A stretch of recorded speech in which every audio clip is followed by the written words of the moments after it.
that time. Oh, goodness. I love TV shows. We starting?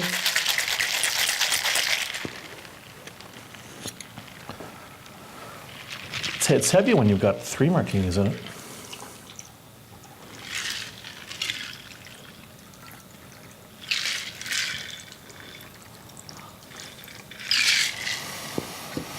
That's all you get. It's perfect. Welcome back to Late Night with Dr. Paul.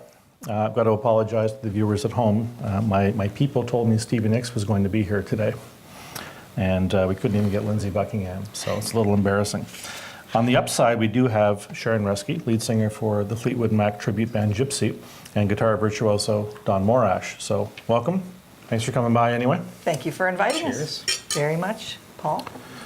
Don, what's the difference between a cover band and a tribute band, and do you get paid more for one than the other?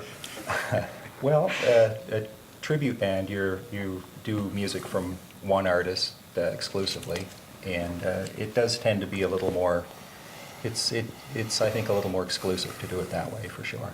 Good. I've heard you guys perform before, one of the fundraisers you do every November. Mm-hmm. Very impressed. How long have you guys been doing this? Has it been years, months? Years. 2? We've actually been performing together for almost 20 years in different bands, myself and Donnie with different members as well. But with this particular band, we've been playing for approximately 8 years. But we don't play all the time because we all have full-time jobs and businesses to run as well. But it's really a lot of fun. And do you both have formal training, or are you just naturally awesome? He's just naturally awesome. Donnie's a fantastic guitar player. He probably practiced a lot. He's not disagreeing. And again, myself, I haven't formally been trained, but I've been singing my whole life. I've been in choirs and different bands. But you've been focusing on Stevie Nicks, obviously, for a while. Why her and not Sarah McLachlan or Ozzy Osbourne? Well, it has to do with the demographic, first of all, the age, and Fleetwood Mac is way more fun. We get to do all kinds of guitar licks, and we have 6 people in the band, so it's a big full band. And I just love Fleetwood Mac and Stevie Nicks as well. It would have been great if you could all be here, but we don't have the martini budget for it. Sorry about that. But we will be playing soon, so you can always We'll all have 3 instead of sharing. That's right, exactly. So we've been doing this probably for, I guess, about 8 years. Good. And when you're on stage with Gypsy, do you do exclusively Stevie Nicks or Fleetwood Mac, or do you do any of their solo stuff?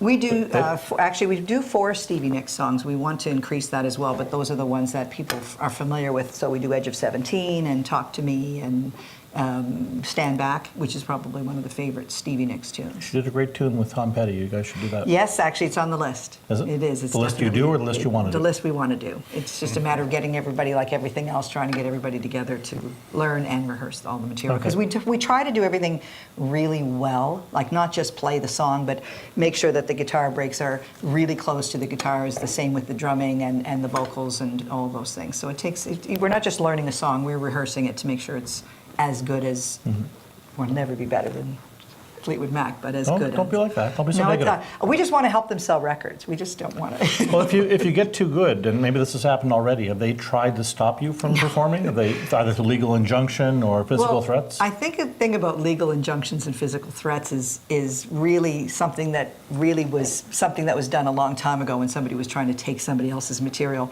All we're going to do is help them sell more records, so they're welcome to it, but I think we're doing them a favor. But if you get good enough, maybe the royalties will accidentally come to you. I don't think they have my address. But that's okay. You got to work on that. One never knows. Good. Here's a great question from Sheila in Halifax.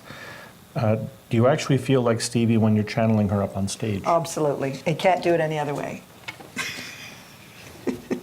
That's my simple answer. But it's, like I said, it's just lots of fun. Is that something that developed over time, or did, right off the bat you felt that sort of connection? Well, it really just is a lot of, what can I say? You've been so immersed in it for so long. I think that you really have channeled her. Well, we do a good job. I mean, I say we, but the whole band. But myself, I really like to do it well. So I practice to make sure it's done quite well. Good. And on a related note, a question from Molly in Clayton Park. What is your favorite, this for each of you independently, What is your favorite Fleetwood Mac song to perform, and what is the hardest of their songs to cover? We'll start with you. My favorite Fleetwood Mac song for the band to play is actually Go Your Own Way, because no matter how often we play it, the energy level of that song just makes the entire crowd, the band, everybody just has a great time doing it. I personally love to do Seven Wonders. It's probably one of the hardest songs that they do to sing, but I really enjoy that. And Running Through the Garden, which is new. It's only 5 years old. Don, how about yourself? I like The Chain. It's a tune that starts out kind of, it starts out kind of slow and it builds to a climax. It's a fun song to perform. Mm-hmm.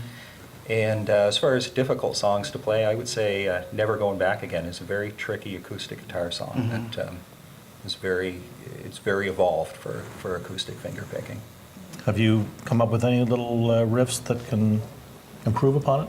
Not for that tune, no. I just stick to. Have you tried, or are you just being polite? He does it well, I must say. It's a pretty solid arrangement as it is. So there's a lot of other Fleetwood Mac songs that we take some liberties with, but not that one.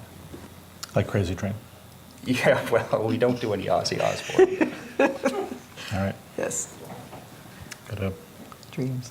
tighten up in my research, I guess. Well, thank you both for dropping by today. For those of you who are around Gottingen Street on Saturday the 14th of March, you guys are performing 8 p.m. Yes. That's live, I assume? Absolutely. It's not a video? Or... No video. We will Awesome. be live at the Marquee Ballroom. It's going to be great. That's right. And Which is owned by Victor Siprack, by the way. never heard of them. Yeah, exactly. Future mayor. Is that a fundraiser or just an awesome show you're doing? Well, this particular one is a show that we're doing. I always like to encourage everybody when they're coming, always bring non-perishable food items, because we do a fundraiser in November. This year it'll be November the 21st at the Halifax Forum. We have approximately 400 people that attend. We'd like to thank Go Gold, our main sponsor, every time. If we didn't have them, we wouldn't be able to afford the production, because we have full production for that show. It's a big show. Lights and sound.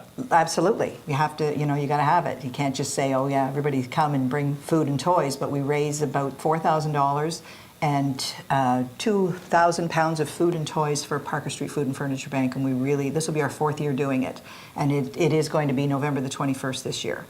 So if you're in the area, I'll send you the email for sure this year, Paul. Sure you will. Absolutely, and everybody. I thought you had higher standards than that. No,